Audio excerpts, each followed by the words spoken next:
সম্মানিত সুধীমণ্ডলী, আমরা সূরা আল কাহফের 13 নম্বর আয়াত থেকে এখন আলোচনা শুরু করতে যাচ্ছি ইনশাআল্লাহ। আউযু বিল্লাহি মিনাশ শাইতানির রাজীম। বিসমিল্লাহির রহমানির রহিম। নাহনু নাকুসু আলাইকা নাবাআহুম বিল হক। আল্লাহ বলেন, আমি বর্ণনা করছি আপনার উপরে হে মুহাম্মদ সাল্লাল্লাহু আলাইহি ওয়াসাল্লাম তাদের খবর সত্য সহকারে। ইন্নাহুম ফিতয়াতুন আমানু বিরাব্বিহিম, নিশ্চয়ই তারা ছিল একদল যুবক, যারা ঈমান এনেছিল তাদের রবের উপরে। ওয়া জিদনাহুম হুদা, আমি তাদেরকে হেদায়েত বাড়িয়ে দিয়েছিলাম। আসহাবে কাহফ সম্পর্কে বলা হচ্ছে, হযরত ঈসা আলাইহিস সালামের তিরোধানের অন্ত 150 বছর পরের এই ঘটনা। তো এই 150 বছর পরে এই আসহাবে কাহফ গুহার মধ্যে লুকিয়েছিলেন। 309 বছর পরে তাদের পরিচয় পাওয়া গেল। আল্লাহ রসুলের আবির্ভাবের 20 বছর আগে আসহাবে কাহফের এই ঘটনা মানুষের কাছে জানাজানি হয়েছে, মানুষের জানতে পারছে। আর এই ঘটনা হলো সিরিয়ায়। আর সিরিয়ায় তো মক্কাবাসীদের অনিবার্য ব্যবসা বাণিজ্যের যাতায়াত আছেই।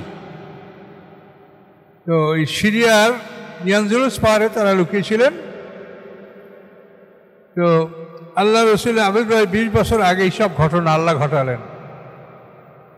আব্রাহা কাবাঘর আক্রমণ করেছিল, এটা রাসূল সাল্লাল্লাহু আলাইহি ওয়াসাল্লামের জন্মের 51 দিন বা 52 দিন আগে মাত্র। তো এই সমস্ত দৃষ্টান্তগুলি আল্লাহ রসুলের আবির্ভাবের আগেই মানুষকে আল্লাহ জানিয়ে দিয়েছেন, যাতে মানুষ বুঝতে পারে। তো আল্লাহ বলেন, এই যুবকগুলি ঈমান এনেছিল, আমি তাদের হেদায়েত আরো বাড়িয়ে দিলাম। রাবাতনা আলা কুলুবিহিম, এবং আমি তাদের অন্তরকে বেঁধে দিয়েছিলাম, অর্থাৎ অন্তরকে আমি শক্ত করে দিয়েছিলাম, কঠিন করে দিয়েছিলাম। এটা কোন সময়ের কথা? যুকিয়ানুস বাদশার সামনে যখন এই যুবকদেরকে ধরে নিয়ে যাওয়া হয়েছিল, তখন এই যুবকরা খুব কঠিন শক্ত হয়ে এই বাদশার সাথে কথা বলছে, তাকে ভয় করে নাই। তো আল্লাহ বলেন, আমি মজবুত করে দিয়েছিলাম তাদের অন্তর। এজ কামু, যখন তারা দাঁড়িয়েছিল, ফকালু, তারা বলেছিল, রব্বুনা রব্বুস সামাওয়াতি ওয়াল আরদ, আমাদের রব হচ্ছে আকাশ পৃথিবীর রব। লান নাদু মিন দুনিহি ইলাহান লাকাদ কুলনা ইযান শাতাতা। এই দকিয়ানুস বাদশার সামনে এই যুবকদের মুখপাত্র তেলমিখা তিনি বলেছিলেন, আমাদের রব হচ্ছে যিনি আকাশ সমূহের রব, পৃথিবীর রব, তিনি আমাদের রব। আমরা ডাকবো না তার পরিবর্তে কোনো ইলাহ, যদি ডাকি লাকাদ কুলনা ইযান শাতাতা, তাহলে আমরা সীমা লঙ্ঘন করব, আমরা সত্যচ্যুত হব। এই বাদশার সামনে এই কথাগুলি তারা, দকিয়ানুস বাদশার সামনে তারা সাহসিকতার সহিত এই কথাগুলো বলেছিলেন। হাউলায়ে কওমুনা, এ হচ্ছে আমাদের জাতি। এই যুবকরা বলছে, এ হচ্ছে আমাদের জাতি। ইত্তাখাযু মিন দুনি আলিহা, যারা গ্রহণ করেছে আল্লাহর পরিবর্তে অন্য উপাস্য। লাউলা ইয়াতুনা আলাইহিম সুলতান বাইয়িন, কেন তারা উজ্জ্বল প্রমাণ নিয়ে আসে না যে আল্লাহ ছাড়া এদের ইবাদত করা যাবে? তাদের কাছে কি প্রমাণ আছে? সেই প্রমাণ নিয়ে তারা আসুক, কেন আসে না? ফামান আযলাম মিম্মান ইফতারা আলাল কাযিবা, কে বড় জুলুম ওই ব্যক্তি চাইতে যে আল্লাহর উপরে মিথ্যা রচনা করে। আল্লাহ এদের ইবাদত করার অনুমতি দেয় নাই, কাজে এরা আল্লাহর উপরে মিথ্যা রচনা করছে। এভাবে দকিয়ানুস বাদশার সামনে এই যুবকরা জবাব দিয়েছিলেন। আল্লাহ বলেন, ওয়াইযা তাযালতুমুহুম, যখন তোমরা তাদের থেকে পৃথক হয়ে গেলে, আমা ইয়াবুদুনা ইল্লাল্লাহ, এবং আল্লাহ ছাড়া তোমরা কার ইবাদত করবে না, এটা যখন তোমরা স্থির করলে, তাহলে কি করো? ফাবু ইলাল কাহফে, তোমরা গুহায়, পর্বত গুহায় তোমরা আশ্রয় গ্রহণ করো। কাফ হলো বড় গুহা, আর গার হলো ছোট গুহা। এটা আমি গত সপ্তাহের কথাটা ভুল হয়েছে, আমি সুর বলছিলাম, মানে ছোট গুহা। গার শব্দের অর্থ বড় গুহা, ছোট গুহা। আবুল কাহাফে, তোমরা আশ্রয় গ্রহণ করো পাহাড়ের বড় গুহায়। ইয়ানসুরুলাকুম রাব্বুকুম মির রাহমাতি, বিস্তার করবেন তোমাদের জন্য তোমাদের রব তার রহমত, তোমাদের জন্য তোমাদের রব রহমত বিস্তার করে দিবেন। ওয়ায়ুহাইয়িলাকুম মিন আমরিকুম মিরফাকা, এবং তোমাদের কাজের জন্য তিনি সহজতর উপায় তিনি তোমাদের জন্য করে দিবেন, সহজেই তোমরা তোমাদের কার্য সম্পাদন করতে পারবে। অতারা শামসা, আপনি দেখবেন সূর্যকে, ইজা তালাত, যখন উদয় হয়, তাজা আরু, হেলে যায়, আন কাহাফিম, তাদের গুহা হতে, জাত আল ইয়ামিন, ডান দিকে। সূর্য যখন উদয় হয় তখন ডান দিকে সূর্যটা হেলে চলে যায়, গুহায় যেন তাপ না লাগে। ওয়াইজা গারাবাত, এবং সূর্য যখন অস্ত যায়, তাকরুদুম জাতা শিমাল, তখন তাদেরকে বাম সাইডে কেটে চলে যায়, যে সূর্যের আলো যেন তাদের কষ্ট না দেয়। অহমফি ফাজওয়াতে মিনহুম, এবং তারা ওই গর্তের একটি প্রশস্ত জায়গায় তারা অবস্থান করছিল। আল্লাহ বলেন যালিকা মিন আয়াতিল্লাহ, এগুলি আল্লাহর নিদর্শনের অন্তর্ভুক্ত। মা ইয়াহদিল্লাহু ফাল মুহতাদ, যাকে আল্লাহ হেদায়েত দান করেন সেই হেদায়েত লাভ করে। আমা ইউদলিল, যাকে আল্লাহ বিপদগামী করেন, ফালান তাজিদ লাহু মিন ওয়ালিয়্যিম মুরশিদা, অবশ্যই পাবেন না আপনি তার জন্য কোনো এমন বন্ধু যে তাকে পথ প্রদর্শন করবে। মুরশিদ মানে পথ প্রদর্শনকারী। আচ্ছা, সহজেই ছোট্ট একটা রূপে শেষ হয়ে গেল।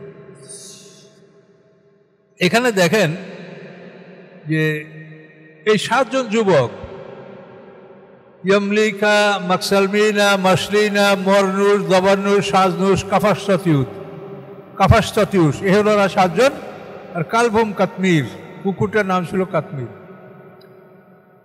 তো এই লোকগুলি গুহার মধ্যে আশ্রয় নিয়েছে, এই জন্য আল্লাহ তাআলা মহাবিশ্বের জন্য যে সূর্য, এই সূর্যকে তাদের জন্য আল্লাহ তাআলা কিভাবে নিয়ন্ত্রণ করে দিলেন,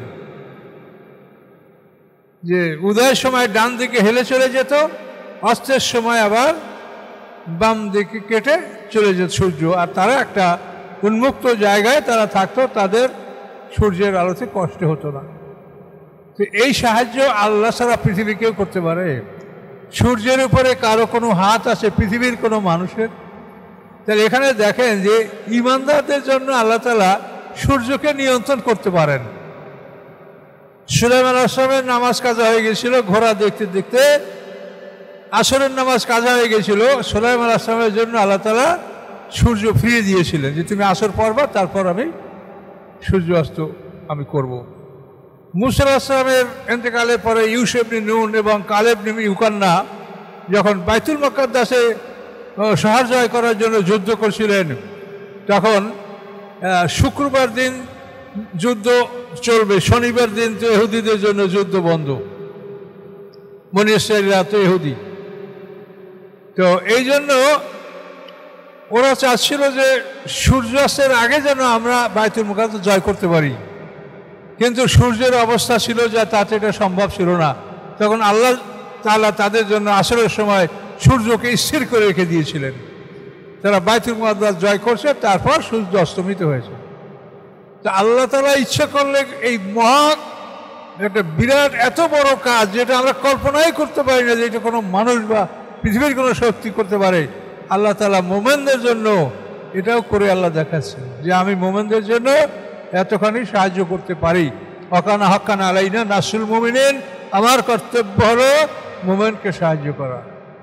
হাক্কান আলাইনা কথাটার অর্থ হলো যে এটা পাবে, তার পাওনা। আপনি যদি আমার কাছে পান তো দাবি করতে হয় আমার পাওনা দেন। আল্লাহ বলছেন সাহায্যটা মোমেনদের, আল্লাহ বলছেন আমার কাছে পাওনা, এটা আমি দেব। এখন দেখেন এই আসমানি কিতাবে আল্লাহ তাআলা কীভাবে এই কথাগুলা বলছেন। যেই 7টা মানুষ দেখেন, এরা শুধু আল্লাহর প্রতি ঈমান আনছে, তাদের নামাজ পড়ে নেই, শুধু ঈমান এনেছে। সেই ঈমানের কারণে আল্লাহ তাআলা কিভাবে তাদেরকে সম্মান দিয়েছেন। কাজে ঈমান হচ্ছে সবচেয়ে বড়, আর ঈমানের পরে শ্রেষ্ঠ ইবাদত হচ্ছে সালাত, নামাজ। কিন্তু ঈমান সবচেয়ে বড়, ঈমানের মর্যাদা সবচেয়ে বেশি। এই লোকগুলি শুধু ঈমানদার ছিলেন, আর কিছু না। এভাবে তারা 309 বছর পর্যন্ত এই গুহায় ঘুমিয়েছিলেন তারপর তো আপনাদের গত সপ্তাহে বলা হয়েছে যে আউলিয়া নামক এক ব্যক্তি গুহা দরজা ভাঙিয়ে ছাগলের ঘর বানাবে, এই জন্য তিনি গুহার দরজাটা ভেঙেছিলেন। ভাঙার পর তো আসহাবে কাহাফকে সেখানে ঘুমন্ত অবস্থায় পাওয়া গেল, তখন তারা জাগ্রত হয়ে গেছে ভোরে। একদিন বিকেলে গুহার মধ্যে ঢুকে ঘুমাইছে, 309 বছর পরে ভোরে তারা জেগেছে। তোরা মনে করছে যে আমরা গতকাল বিকালে শুয়েছি, এখন সকাল। অথবা তেলমেখা যখন বাজার করার জন্য গেল, পণ্য খাদ্য কেনার জন্য শহরে গেল, তখন যাই দেখে যে এই শহর আমাদের এত পরিচিত শহর, আমরা বড় লোকের ছেলে, আমাদের কত আত্মীয় স্বজন, একটা লোকও দেখতে পাচ্ছে না। কি অবস্থা, কোথায় কি হলো, কিছুই বুঝতে পারছে না। এভাবে 309 বছর তাদের থেকে আল্লাহ পার করে দিয়েছিলেন। সামনে দেখেন, আমরা আবার আগাই। আল্লাহ বলেন, তাহাসাবুম আইকাজামুহুম রুকুদ, আপনি তাদেরকে ধারণা করবেন যে তারা ঘুমন্ত, অথচ তারা জাগ্রত। আইকাজা মানে জাগ্রত। আপনি তাদেরকে মনে করবেন যে তারা জেগে আসে, কিন্তু আসলে তারা রুকুদ, ঘুমন্ত, মানে চোখ খোলা অবস্থায় ঘুমাইছে। তারা চোখ খোলা অবস্থা, কাজী কেউ তাকালে দেখবে যে এরা চোখ খোলা, এত জীবিত মানুষ এমনি বিশ্রাম করছে, এরকম মনে হতো। আল্লাহ বলেন যে আপনি তাদেরকে ধারণা করবেন যে তারা আইকাজা, তারা জাগ্রত, অথচ তারা রুকুদ, তারা ঘুমন্ত। বা নুকাল্লিবুম জাতাল ইয়ামিন জাতাল শিমাল, এবং আমি তাদের পাশ পরিবর্তন করতেছিলাম ডানে এবং বামে। কখনো তারা ডানে শুয়েছে, আবার পাশ পরিবর্তন করে আমি তাদেরকে বামে শুয়েছি। যদি তাই না হতো, 309 বছর একভাবে শুয়ে থাকলে তো চামড়া টামড়া সেখান থেকে সব নষ্ট হয়ে যেত। কি আল্লাহর কুদরত, কিভাবে আল্লাহ তাআলা মুমিনদেরকে সাহায্য করেন, এটা দেখেন। ওয়াকালবুম বাসুতুম জিরাইহি বিল ওয়াসিদ, এবং তাদের কুকুরটা বিস্তার করে রেখেছিল তার বাহু দুটা বেল ওয়াসিদ, সিংহদ্বারে। বাহু দুইটা সিংহদ্বারে এরকম বিস্তার করে কুকুরটা সেখানে ওইভাবেই বসা অবস্থায় ছিল। আল্লাহ বলেন, লাবাত্তালাত আলাইহিম, যদি আপনার তাদের দিকে মাথা উঁচু করে তাকাতেন, লাভাল্লাইতা মিনহুম ফিরারা, আপনি ফিরে আসতেন তাদের থেকে পলায়ন করে ভয়তে ফিরে আসতেন। ওলা মুলাইতা মিনহুম রোবা, এবং তাদের কারণে ভয় আপনার হৃদয় পরিপূর্ণ হয়ে যেত। মানে তাদেরকে একটা এমন অবস্থায় রাখা হয়েছে যে ওখানে গেলেই ভয়, কেউ কাছে যেতে পারত না। এই ভয়ের একটা প্রাচীর নির্মাণ করে আল্লাহ তাআলা তাদেরকে সেখানে রক্ষা করছেন। ভয়ের প্রাচীর, আমরা তো ইটের প্রাচীর করছি, আর আল্লাহ ওখানে একটা ভয়ের প্রাচীর করে তাদেরকে আবদ্ধ রেখেছেন, যে কোনো মানুষ ভয়তে সেখানে যেতে পারত না। এইভাবে আসহাবে কাহাফকে আল্লাহ তাআলা 309 বছর পর্যন্ত হেফাজত করেছেন। তারপরে এই দক্ষিণ বাদশার পরে, এই 309 বছর পরে একজন ভালো বাদশাহ আসছিলেন, তার নাম হলো বাইদুরুস বা তান্দুরুস বাদশাহ। তার আমলে এই আসহাবে কাহাফের পরিচয় ঘটেছে। মানুষেরা জানতে পেরেছে যে এই যুবকরা পালানো যুবক। ওয়াকাযালিকা বা'আসনাহুম লিয়াতাসাআলু বাইনাহুম, আল্লাহ বলেন এভাবেই আমি তাদেরকে জাগ্রত করলাম, যাতে তারা আপোষে একে অপরকে জিজ্ঞাসা করতে পারে। কি জিজ্ঞাসা করবে? কলা কাইলুম মিনহুম, তাদের একজন বক্তা বলল, কাম লাবিস্তুম, তোমরা কত ঘুমিয়েছিলে? কলু, তারা বলল, লাবিসনা ইয়াওমান আও বা'য ইয়াওম, আমরা একদিন অথবা একদিনের কিছু অংশ ঘুমিয়েছিলাম। এই তো গতকাল বৈকালে ঘুমিয়েছি, এখন ভোরে উঠলাম, তাহলে একদিনের অংশ, পুরানা 24 ঘন্টা না। আবার কলু, আবার কতকে বললেন, রব্বুকুম আ'লামু বিমা লাবিসতুম, তোমাদের রব ভালো জানে যা তোমরা অবস্থান করেছো, ঘুমিয়েছো। অতএব ফাবাসু আহাদাকুম, অতএব পাঠাও তোমাদের একজনকে, বেওয়ারিকিকুম হাজা, তোমাদের এই মুদ্রা নিয়া, ইলাল মদিনাতে, শহরে। তোমাদের কাছে টাকা পয়সা আছে, এই মুদ্রা নিয়ে শহরে পাঠাও। কেন? ফালিয়ানজু, সে দেখবে, আইহা আজকা তোয়ামান, কোন খাদ্য সবচেয়ে বেশি পবিত্র। হ্যাঁ, ফালিয়াতিকুম বিরিজকিম মিনহু, সে নিয়ে আসবে তোমাদের জন্য উহার থেকে কিছু খাদ্য। ওলিয়াতালাত্তাফ, এবং সে যেন ভদ্র ব্যবহার করে। তার ভদ্র ব্যবহার যদি না হয়, তখন এ বেটা তোর নাম কে, তোর বাড়ি কই, তখন কিন্তু পরিচয় জিজ্ঞাসা করে মানুষ। আর যদি ভদ্রতা সহকারে চলে, তো কেউ কাউকে কিছু জিজ্ঞাসা করে। এই জন্য অলিয়া তালাত্তাফ, লুৎফুন থেকে তালাত্তাফ, যে তারা যেন তুমি যেন ভদ্র ব্যবহার করো, তোমার পর যেন কেউ ক্ষিপ্ত না হয়, তোমাকে ক্ষিপ্ত হয়ে যেন প্রশ্ন না করে। কোরআন শরীফের একেবারে মাঝখানের শব্দ হলো এটা, অলিয়া তালা তাফ, এটা এইদিকে কোরআনের মাঝখানে শব্দটা। ওয়ালা ইউশিরান্না বিকুম আহাদা, এবং কেউ যেন তোমাদের খবর জানতে না পারে। চুপে চাপে গিয়া এই মুদ্রা নিয়ে যাও, বাজারে খাবার নিয়ে আসো, পবিত্রতম খাবার নিয়ে আসো। ইন্নামা ইয়াযহারু আলাইকুম, নিশ্চয়ই তারা যদি তোমাদের বিষয়ে জানতে পারে, তারা যদি তোমাদের উপরে জয়যুক্ত হতে পারে, ইয়ারজুমুকুম, তাহলে তারা প্রস্তর আঘাতে তোমাদেরকে হত্যা করবে। আও ইউঈদুকুম ফি মিল্লাতিহিম, অথবা তোমাদেরকে তাদের ধর্মে তারা ফিরিয়ে নেবে। ওয়ালান তুফলিহু ইযান আবাদা, তাহলে তোমরা কখনোই আর জয়যুক্ত হতে পারবে না। কাজেই সাবধানে যাও, ভদ্রতা সহকারে কথাবার্তা বলবে, বাজার থেকে পবিত্র খাবার নিয়ে আসো। এখন বাজারে যে গেটেই যায় সেইখানে দেখে যে মানুষ ঈসা আলাইহিস সালামের নাম নেয়, তার দোহাই দেয়। আর যে মূর্তি ছিল আগে, প্রত্যেকটা গেটে গেটে মূর্তি স্থাপন করা, মূর্তিকে সেজদা না করে কেউ শহরে ঢুকতে পারবে না। যারা ইমানদার তাদেরকে কাইটিয়া তাদের দেহখণ্ড গেটে গেটে ঝুলেই রাখা ছিল, এ কিছুই দেখতে পায় না। তখন উনি এক গেট ছেড়ে আর এক গেটে গেল শহরের, সেখানেও কিছু দেখতে পায় না। তখন সে চিন্তা করে যে আমি কি ভুল করেছি, কোথায় আমাদের শহর, কি হলো? এরপরেই তো ওই দোকানে, একটা দোকানে যে খাবার চাইলো আর মুদ্রা দিল যে এইটার বিনিময়ে আমাদেরকে খাবার দেন। এই মুদ্রা দেখেই তো দোকানদার অবাক। দোকানদার পাশের লোকটাকে দেয়, সে টাকাই আবার পাশের লোকটাকে দেয়। এইভাবে খালি মুদ্রাটা দেখছে সবাই, আর যুবকের তাকাচ্ছে। এই যুবক, তুমি কোথায় হয়েছো টাকা? গুপ্তধন পেয়েছো? বহুকাল আগের টাকা। অবাক, আমরা আমাদের বাড়ি থেকে টাকা নিয়ে আসি, বাপদাদার টাকা, এটা কি করে এটা এরা বলছে, এখন কিছু উনি বুঝতে পারছেন না। এইভাবে শেষ পর্যন্ত তাকে শহরের জ্ঞানী মানুষ আরিউস এবং তন্তয়ুস, এই দুই ব্যক্তি শহর পাল, যাকে বলা হয় শহরের প্রধান দায়িত্বশীল, তাদের কাছে ওনাদেরকে নিয়ে যাওয়া হয়েছিল, এই তামলিখাকে।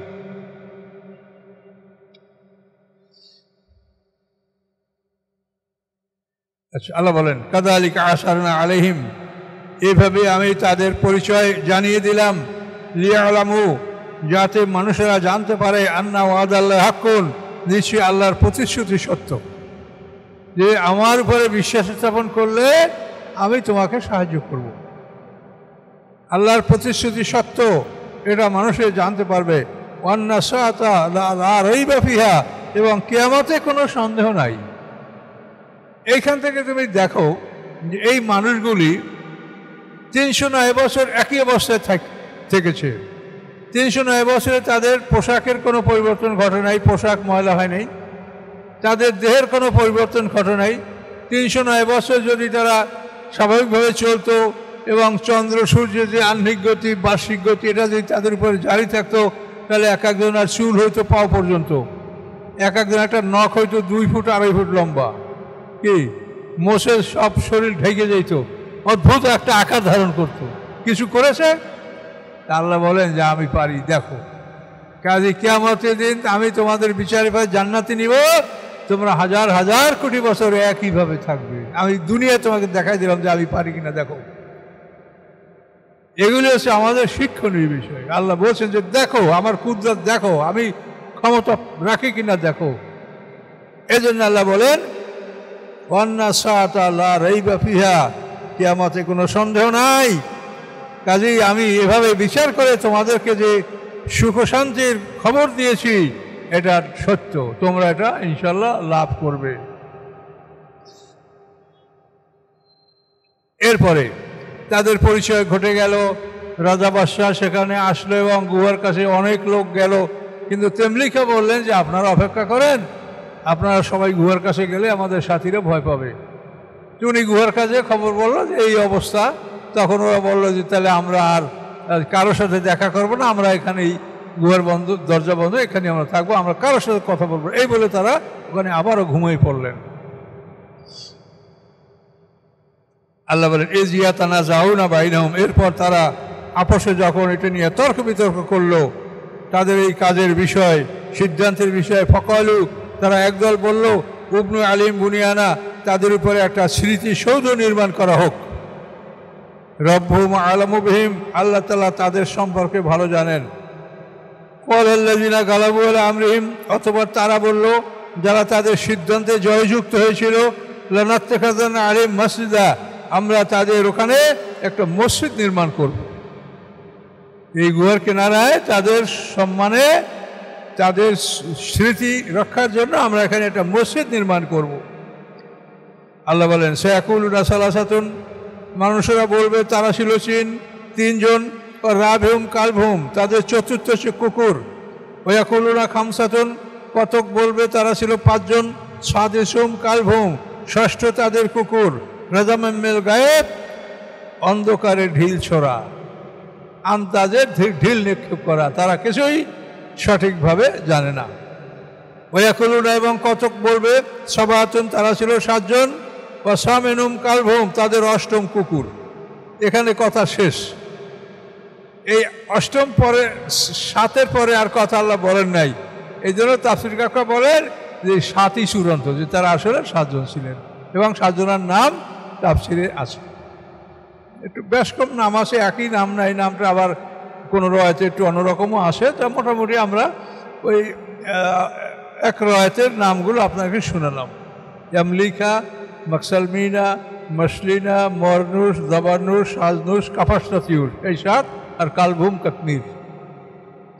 এই নামগুলো খুব ভয়ভীতির নাম। এই নামগুলো আপনি লেখে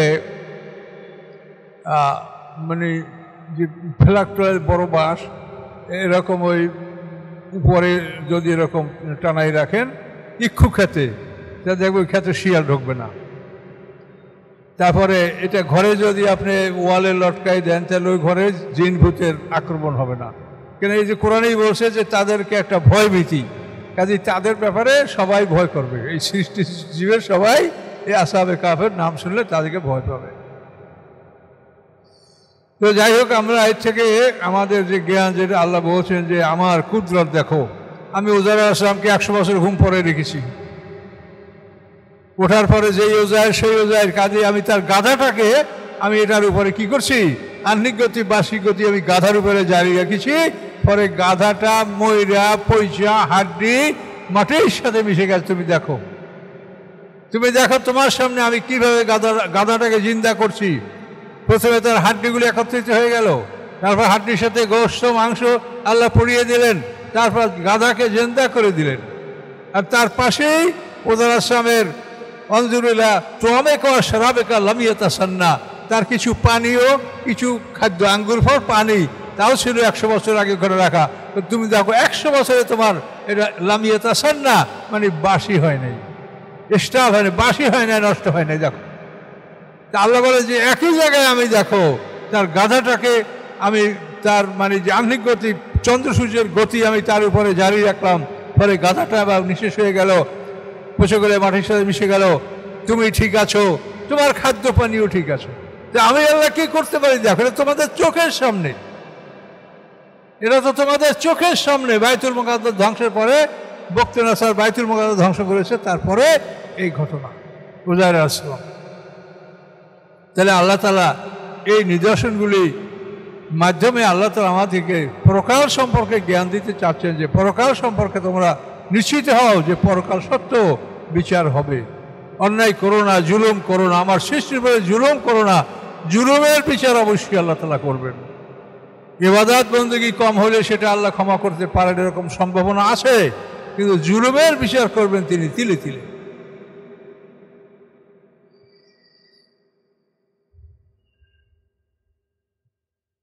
আল্লাহ তাআলা বলেন কুল, আপনি বলেন, ওরা তো এইভাবে বলে 7 পর্যন্ত যে কথা আল্লাহ শেষ করছেন। কুল, আপনি বলেন, রব্বি আ'লামু বি'iদ্দাতিহিম, আমার রব তাদের সংখ্যা সম্পর্কে অবহিত আছেন। মা ইয়া'লামুহুম ইল্লা কালিল, তাদের সম্পর্কে সামান্য সংখ্যক ছাড়া অন্যরা জানে না যে তারা কত।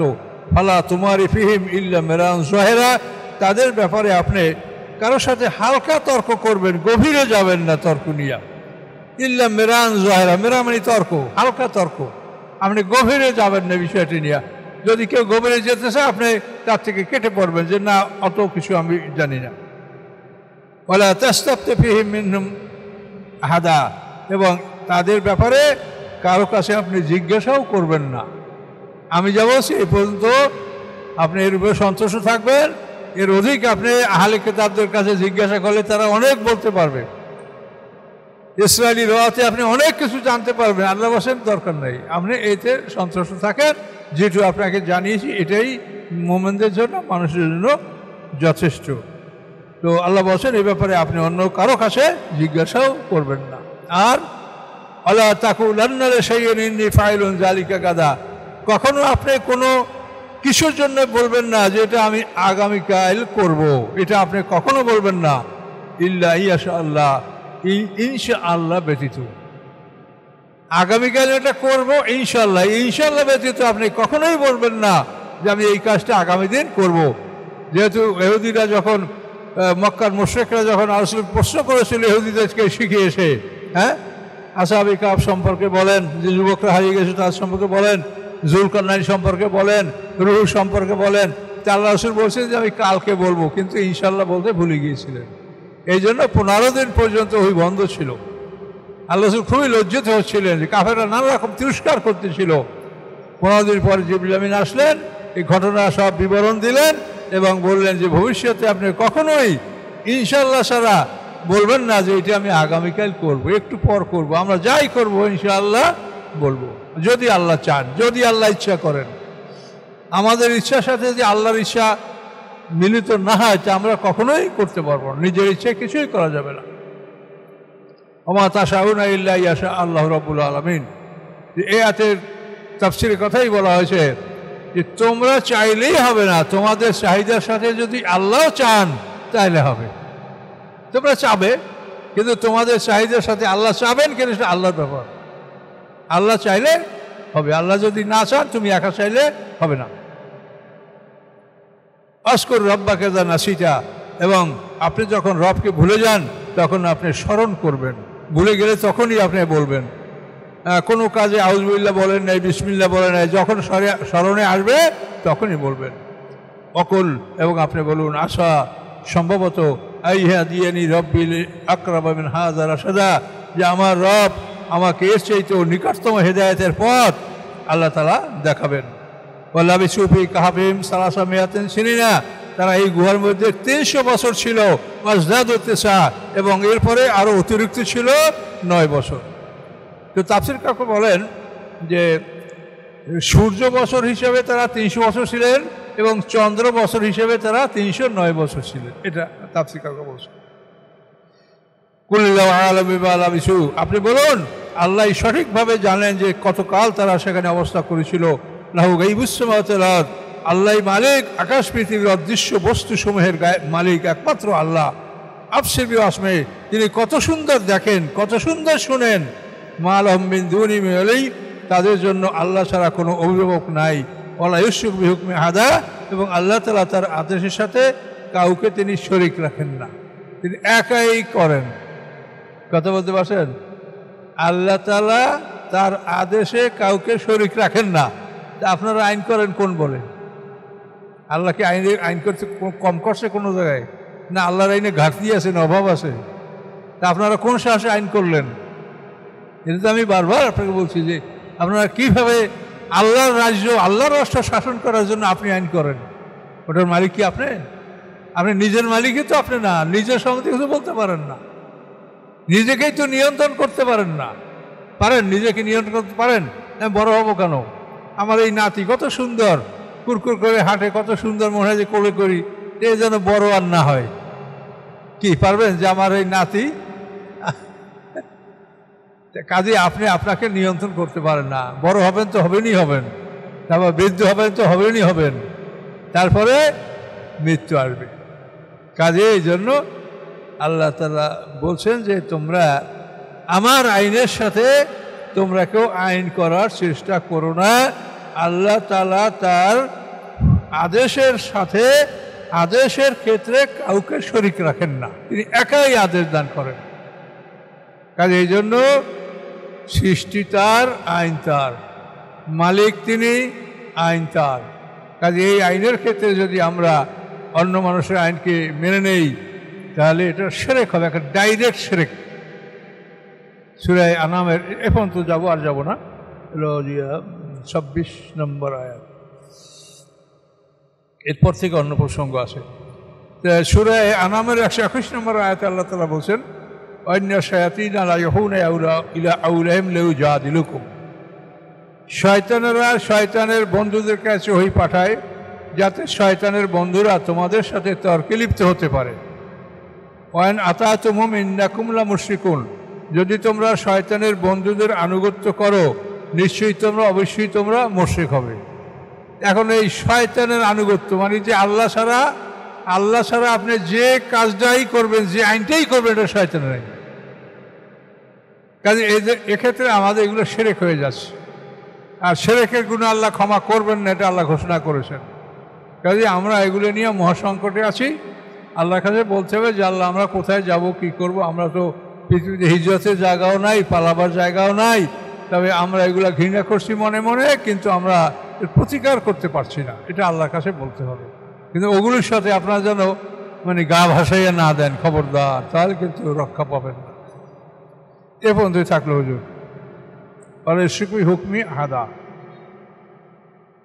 26। আস্তাগফিরুল্লাহ আল্লাযী লা ইলাহা ইল্লা হুয়াল হাইয়ুল কাইয়্যুম ওয়া আতুবু ইলাইহি, লা হাওলা ওয়া লা কুওয়াতা ইল্লা বিল্লাহিল আলিয়্যিল আযীম। আল্লাহুম্মা সাল্লি আলা মুহাম্মাদ ওয়া আলা আলি মুহাম্মাদ كما صليت على إبراهيم وعلى آل إبراهيم إنك حميد مجيد. اللهم بارك على محمد وعلى آل محمد كما باركت على إبراهيم وعلى آل إبراهيم إنك حميد مجيد. اللهم آمين. ربنا لا تزغ قلوبنا بعد إذ هديتنا وهب لنا من لدنك رحمة إنك أنت الوهاب. ربنا آتنا في الدنيا حسنة وفي الآخرة حسنة وقنا عذاب النار. ربنا ظلمنا أنفسنا وإن لم تغفر لنا وترحمنا لنكونن من الخاسرين. سبحان ربك رب العزة عما يصفون وسلام على المرسلين والحمد لله رب العالمين. السلام عليكم.